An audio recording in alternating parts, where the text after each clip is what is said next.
Okay, if everything is going well, this would be episode 2 of my Pokemon Let's Play.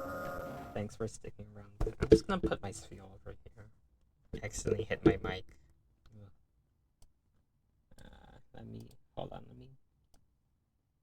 okay, I'm just configuring my windows. Okay, everything should be working. And yeah. So last episode I talked about the story where I pissed my pants and we got our lovely Booganert, who you should be seeing in the bottom right. It's a wonderful drawing, by the way.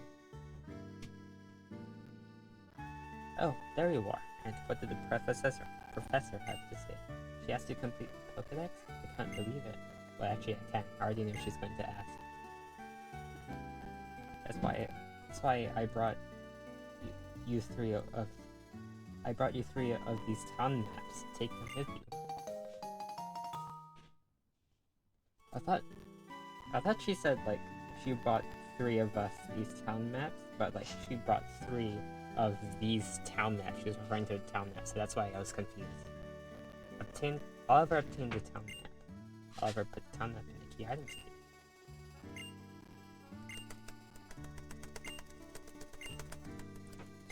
I'm probably gonna cut.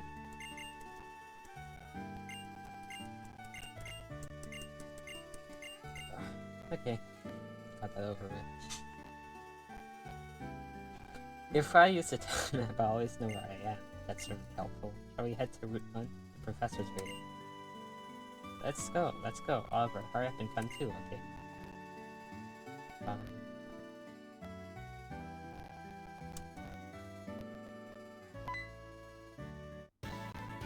Oliver, it's this way. I fucking know. Bianca says if we're starting a journey together, she wants us all to take our first step at the same time. Hey Oliver, this is so cute, dude. I love when the game does stuff like this. Oh, I wonder what will happen. Isn't this so exciting? It sure is. Come on, the professor's waiting. Professor Juniper, I'm sorry to have kept you waiting. Now that everyone's here, I'll explain. The Pokédex pages update automatically whenever you meet a Pokemon. Moreover, it's set up so that you obtain even more information when you catch a Pokemon. Okay, I'm just gonna skip the tutorial. I'm just gonna cut right now. Okay. Did you see that just now? Here's how it goes, step by step. First. Now that that's over with, I'm actually gonna catch the first Pokemon here. The first Pokemon that we would catch over here. So I'm just gonna look for it, or maybe it's the first encounter. Here it is. Yeah, so the first Pokemon we'll be catching is a Lillipup. I've always wanted to use Lillipup on my journeys, but I've just found like cooler Pokemon. But now I feel kind of bad for doing so I'm actually gonna use this one. Let's go.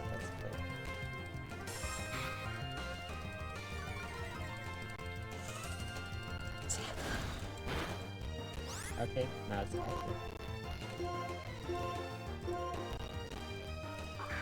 I'll use the Pokeball.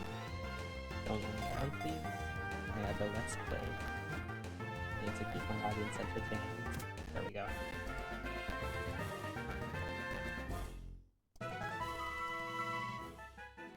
It faces strong opponents of great courage, but when at disadvantage in the fight, this intelligent Pokemon please. Cool. I guess. We'll be naming this one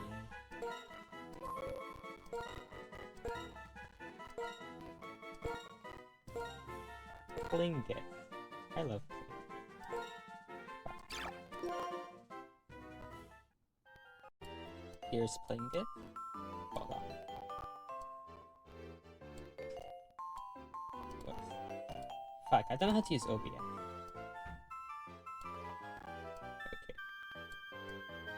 Yeah. Okay.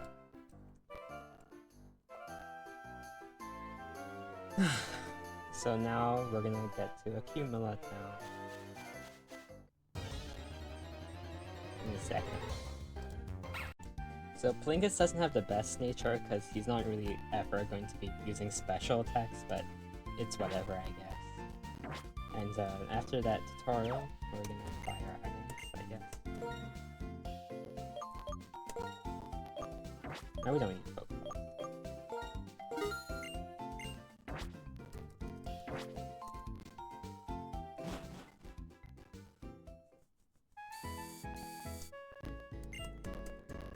Okay, so this is like the start of when the game starts to present its wonderful story.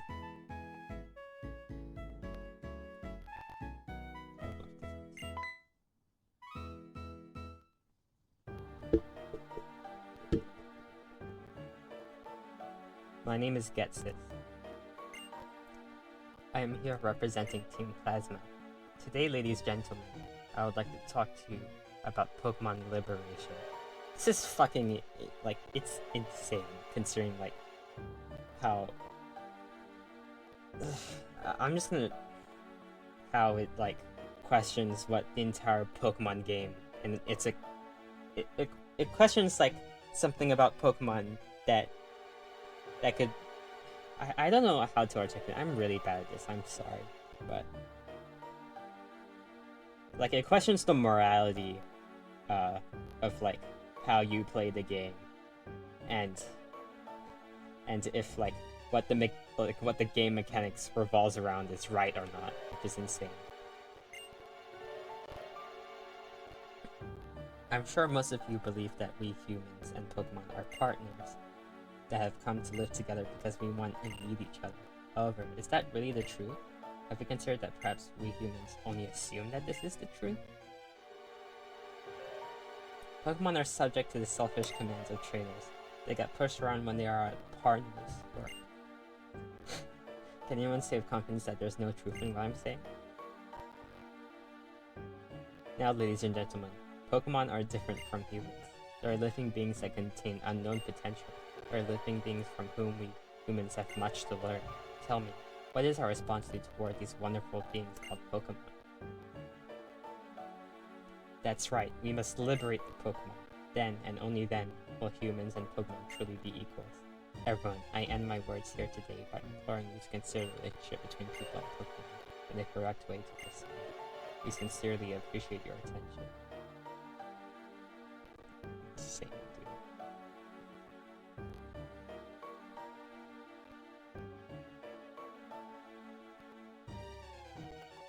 But that speech. What do you think we should do? Liberate Pokemon? That's not even possible. And now it's my favorite character in all of Pokemon. Your Pokemon is now the same. Slow down. You talk too fast.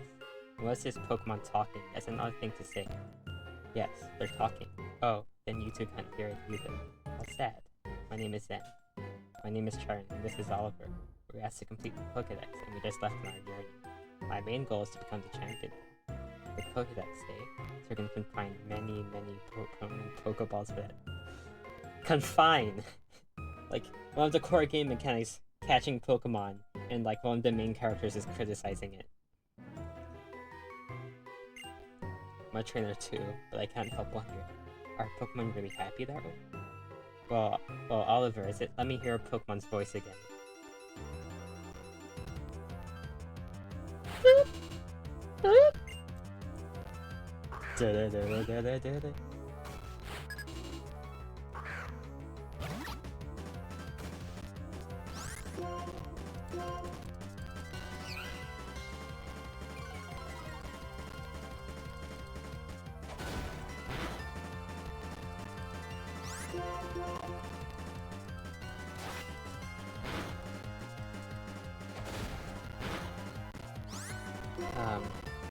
I suppose we should give Plingus some XP.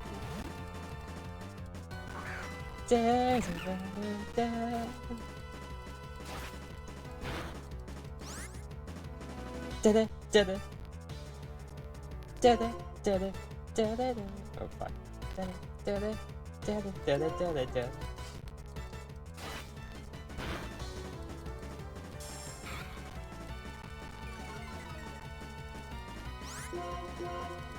So I'm just gonna swap Booganer out so that Blingus can get XP and also Leer to make it so I can swap back to Booganer and make the fight easy. And also to reset, like, since his attack was dropped by Growl, if you didn't know, if you switch out, his attack set is reset, even though he was Growler. So you just switch them out.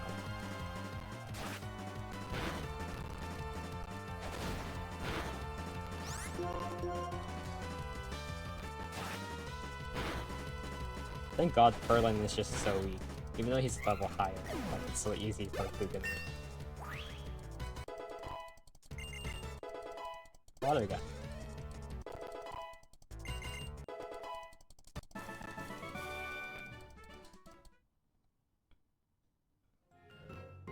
As long as Pokemon are confined in Pokeballs, Pokemon will never become perfect beings. I have to change the world for Pokemon, because they're my friends. I think my brother might be. I don't want him to walk in. If he walks in my room, I just have to cut.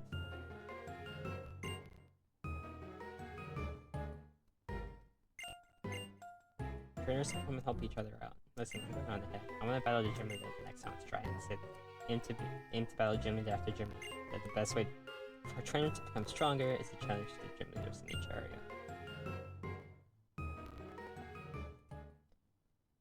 Okay, so I think I'm gonna cut this episode off by getting the running shoes and showing you all something really cool. So I'm just gonna...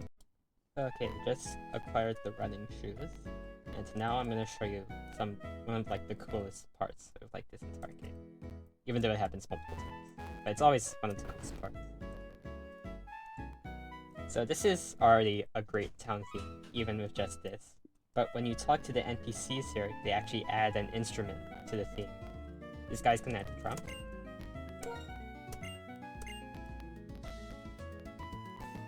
Then she's gonna add the piano.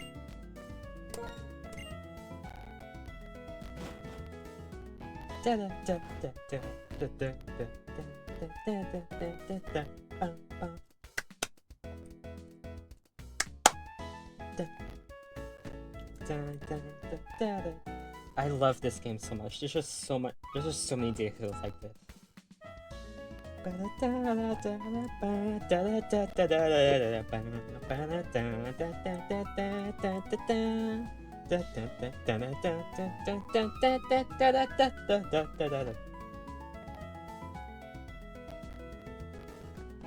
just love this game so much. There's like so many like other little things, like the details of like talking to these NPCs would add instruments to the themes. There's just like so many little details in this game that just make it so special.